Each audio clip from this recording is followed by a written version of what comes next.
Les faits sont suffisamment graves pour que le maire de Marseille et le procureur de la République se soient rendus sur place, devant ce restaurant à une centaine de mètres de la Canebière. C'est là que le parcours de l'assaillant s'est terminé. Son corps se trouve sous la tente blanche. Selon le procureur, l'homme abattu logé dans un hôtel du centre-ville.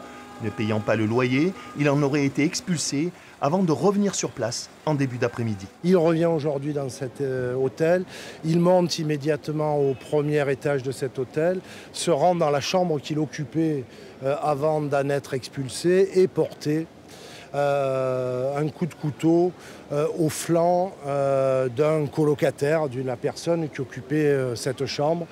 Cette personne a été prise en charge par les marins-pompiers. Elle est hospitalisée dans un état d'urgence absolue. L'homme poursuit son périple, blesse grièvement le gérant de l'hôtel et son fils avant de se diriger vers le cours Belzunce.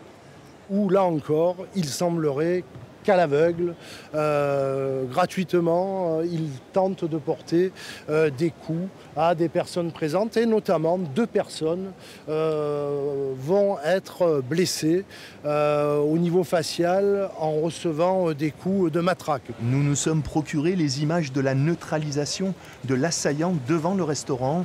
Une vidéo qui s'arrêtera, c'est un choix de notre part, avant les tirs mortels.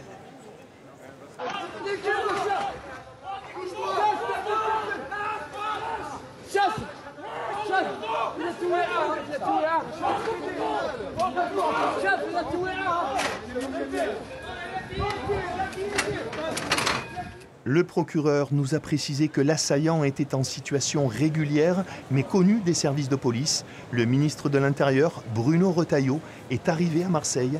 Il est attendu d'une minute à l'autre à l'hôtel de police.